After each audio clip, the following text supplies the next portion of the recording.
नमस्कार दोस्तों, एक बार फिर से आप सभी का स्वागत है आपके अपने YouTube चैनल पर। आज की इस वीडियो में हम देखने वाले हैं यूपी ट्रिपल एससी पेट एग्ज़ाम के लिए, जो कि आपका एग्ज़ाम 28 से 29 अक्टूबर को प्रस्तावित है। उसके लिए हम लोग प्रैक्टिस सेट करेंगे। तो चलिए शुरू करते हैं। आज के क्लास का पहला प्रश्न है, इनमें से किस मुगल सम्राट ने राजा राम मोहन राय को अपने दूत के रूप में लंदन भेजा था? आपको बताना है। ऑप्शन ए शाह आलम द्वितीय, ऑप्शन बी बहादुर शाह प्रथम, ऑप्शन सी शाह आलम प्रथम, ऑप्शन डी अकबर द्वितीय। तो इस प्रश्न का जो सही जवाब होगा वो है ऑप्शन डी, अकबर द्वितीय। अकबर द्वितीय ने राजा राम मोहन राय को अपने दूत के रूप में लंदन भेजा था। चलिए आगे बढ़ते हैं। प्रश्न संख्या 2, हिंदू विधवा पुनर्विवाह अधिनियम निम्न में से किस वर्ष पारित हुआ? आपको बताना है। हिंदू विधवा पुनर्विवाह अधिनियम किस वर्ष पारित हुआ? Option A 1856, option B 1846, option C 1816, option D 1826। तो प्रश्न संख्या 2 का जो सही जवाब होगा वो है ऑप्शन ए 1856। हिंदू विधवा पुनर्विवाह अधिनियम 26 जुलाई 1856 में लॉर्ड कैनिंग के कार्यकाल में पारित हुआ। यह विधवा स्त्रियों की दशा सुधारने तथा उनके पुनर्विवाह को सामाजिक मंजूरी देने से संबंधित था। इस कार्य में सर्वाधिक योगदान ईश्वर चंद्र विद्यासागर ने भी दिया था। आगे बढ़ते हैं। प्रश्न संख्या 3, ईस्ट इंडिया कंपनी की स्थापना के समय भारत का शासक कौन था? आपको बताना है। Option A Jahangir, option B Sher Shah Suri, option C Akbar, option D Aurangzeb. तो प्रश्न संख्या 3 का जो सही जवाब होगा वह है option C, Akbar. British East India Company की स्थापना 1600 में हुई।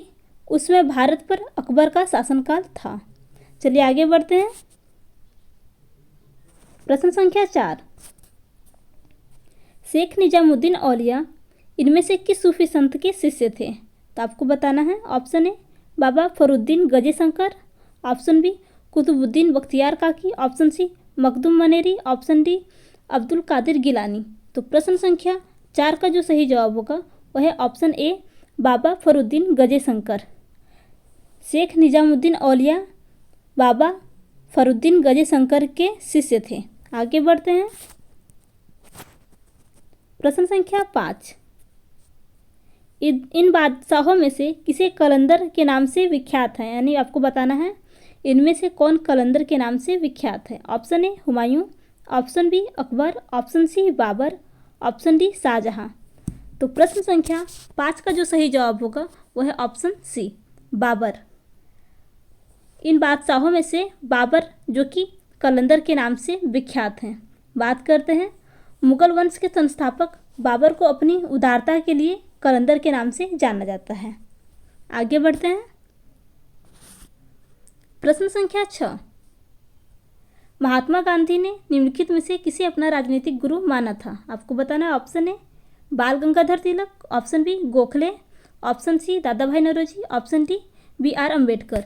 प्रश्न संख्या 6 का जो सही जवाब होगा वह है ऑप्शन बी गोपाल कृष्ण गोखले। महात्मा गांधी जी ने गोपाल कृष्ण गोखले को अपना राजनीतिक गुरु माना है। चलिए आगे बढ़ते हैं। प्रश्न संख्या 7, अंग्रेजों के विरुद्ध खान अब्दुल गफ्फार खान द्वारा प्रारंभ किए गए आंदोलन का क्या नाम था? आपको बताना है। Option A Lal Kurti, option B quit India, option C Khilafat, option D इनमें से कोई नहीं। तो प्रश्न संख्या 7 का जो सही जवाब होगा वह है ऑप्शन ए लाल कुर्ती। खान अब्दुल गफ्फार खान ने 1920 के दशक में लाल कुर्ती आंदोलन की शुरुआत किए थे। चलिए बात करते हैं। यह अंग्रेजों के विरुद्ध प्रारंभ किया गया आंदोलन था। इस आंदोलन के अंतर्गत स्वयं सेवकों की भर्ती की गई जो गांधीवाद सत्याग्रह का प्रचार प्रसार करते थे। इन सेवकों को खुदाई खिदमतगार का नाम दिया गया।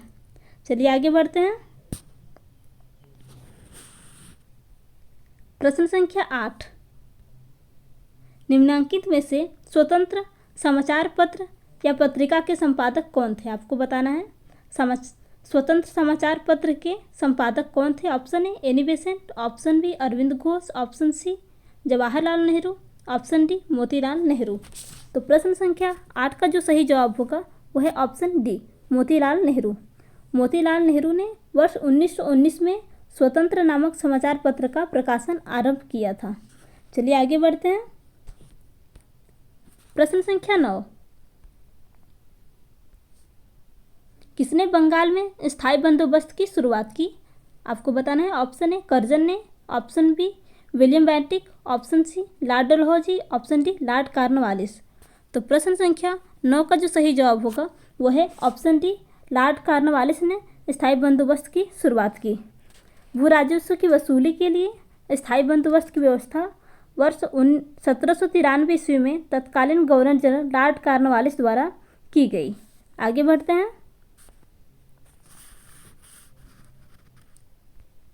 प्रश्न संख्या 10, भारत के अंदर और बाहर दोनों स्थानों में क्रांतिकारी की सक्रिय भूमिका निभाने वाले एकमात्र भारतीय राजकुमार कौन थे? Option A Raja Kunwar Singh, option B Raja Mahendra Pratap, option C Chhatrapati Sahu, option D Nana Sahib. तो प्रश्न संख्या 10 का जो सही जवाब होगा वह है ऑप्शन बी, राजा महेंद्र प्रताप। राजा महेंद्र प्रताप कुर्शांग के शासक थे। उनका असली नाम खड़क सिंह था।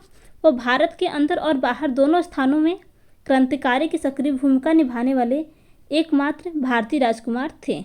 आगे बढ़ते हैं।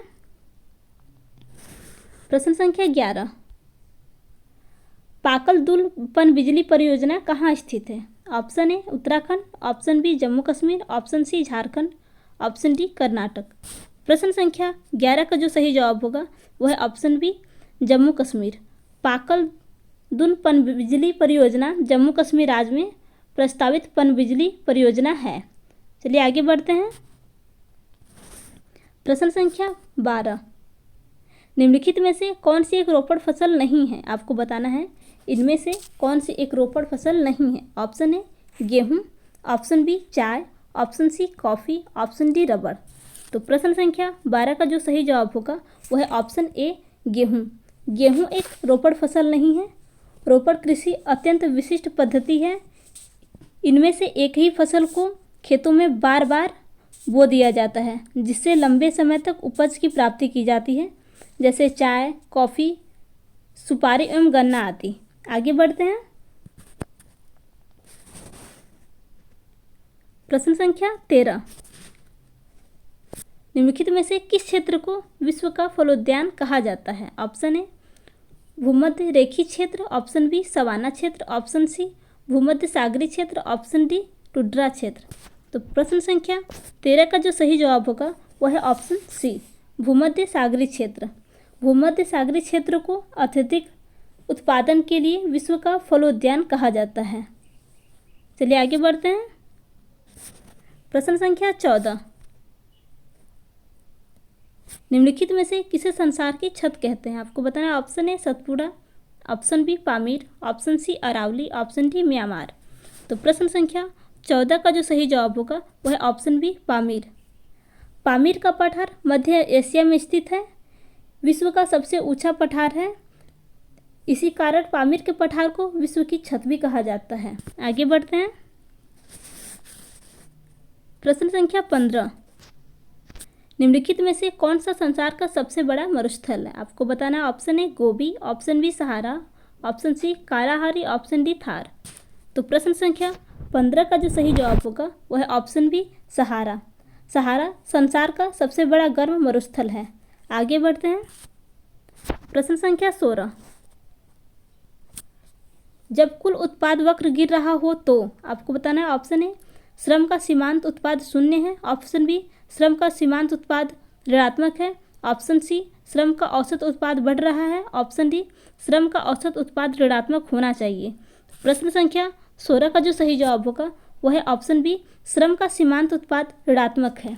जब कुल उत्पाद वक्र गिर रहा हो तो श्रम का सीमांत उत्पाद ऋणात्मक होता है। आगे बढ़ते हैं। प्रश्न संख्या 17, सेवा संस्था कब स्थापित की गई? ऑप्शन ए वर्ष 1972, ऑप्शन बी वर्ष 1976, ऑप्शन सी वर्ष 1968, ऑप्शन डी वर्ष 1980। तो प्रश्न संख्या 17 का जो सही जवाब होगा वह है ऑप्शन ए वर्ष 1972। वर्ष 1972 में सेवा संस्था स्थापित की गई।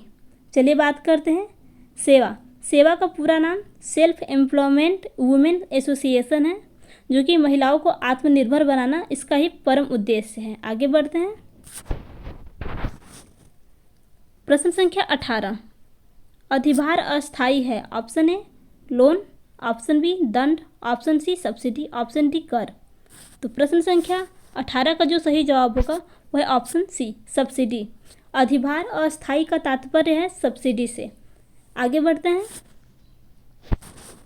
प्रश्न संख्या 19, निम्नलिखित में से कौन सा ईएसआई का लाभ का हिस्सा नहीं है? आपको बताना है। ऑप्शन ए बीमारी लाभ, ऑप्शन बी मातृत्व लाभ, ऑप्शन सी सीमांत लाभ और बोनस, ऑप्शन डी चिकित्सा व्यय संबंधित। तो प्रश्न संख्या 19 का जो सही जवाब होगा वह है ऑप्शन सी सीमांत लाभ और बोनस। सीमांत लाभ और बोनस ईएसआई के लाभों में सम्मिलित नहीं किया जा सकता है। आगे बढ़ते हैं। प्रश्न संख्या 20, एआरडीसी को विस्तारित कीजिए। आपको बताना है एआरडीसी का पूरा नाम क्या? Option A agriculture rural development council, option B agriculture refinance development corporation, option C agriculture research development संस्था, ऑप्शन डी उपरोक्त में से कोई नहीं। तो प्रश्न संख्या 20 का जो सही जवाब होगा वह है option B agriculture refinance development corporation. आगे बढ़ते हैं। प्रश्न संख्या 21,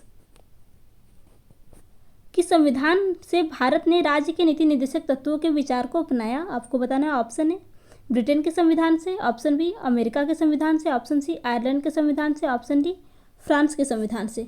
तो प्रश्न संख्या 21 का जो सही जवाब होगा वो है ऑप्शन सी आयरलैंड के संविधान से। भारत ने आयरलैंड के संविधान से राज्य के नीति निर्देशक तत्वों के विचार को अपनाया है। भारतीय संविधान में अनुच्छेद 36 से 51 तक नीति निर्देशक तत्व वर्णित हैं। आगे बढ़ते हैं। प्रश्न संख्या 22, के लिए बहुत गणों का उपयोग किया जाता है। आपको बताना है किसके लिए बहुत गणों का उपयोग किया जाता है। ऑप्शन ए मंडल, ऑप्शन बी जिला, ऑप्शन सी संघ, ऑप्शन डी होबली। तो प्रश्न संख्या 22 का जो सही जवाब होगा वह है ऑप्शन सी संघ। संघ के लिए बहुत गणों का उपयोग किया जाता है। आगे बढ़ते हैं। प्रश्न संख्या 23, भारतीय संविधान का अनुच्छेद जो सार्वजनिक रोजगार में सभी लोगों को समान अवसर देता है। आपको बताना है कौन सा अनुच्छेद है जो कि सभी लोगों को समान रोजगार के अवसर देता है। ऑप्शन ए 16, ऑप्शन बी अनुच्छेद 17, ऑप्शन सी अनुच्छेद 14, ऑप्शन डी अनुच्छेद 15। तो प्रश्न संख्या 23 का जो सही जवाब होगा वह है ऑप्शन ए अनुच्छेद 16। भारतीय संविधान का अनुच्छेद 16 लोक नियोजन के विषय में अवसर की समानता का अधिकार देता है। आगे बढ़ते हैं। प्रश्न संख्या 24, राज्यपाल के नामित प्रमुख के रूप में कार्य करता है और राज्य प्रशासन की वास्तविक शक्ति उसी में निहित है। आपको बताना है प्रधानमंत्री में, ऑप्शन बी राष्ट्रपति, ऑप्शन सी मुख्यमंत्री, ऑप्शन डी लोग। तो प्रश्न संख्या 24 का जो सही जवाब होगा वह है ऑप्शन बी राष्ट्रपति। संविधान के अनुच्छेद 155 के अंतर्गत राष्ट्रपति द्वारा राज्यपाल की नियुक्ति की जाती है। राज्यपाल राष्ट्रपति द्वारा नामित प्रमुख के रूप में कार्य करता है। आगे बढ़ते हैं।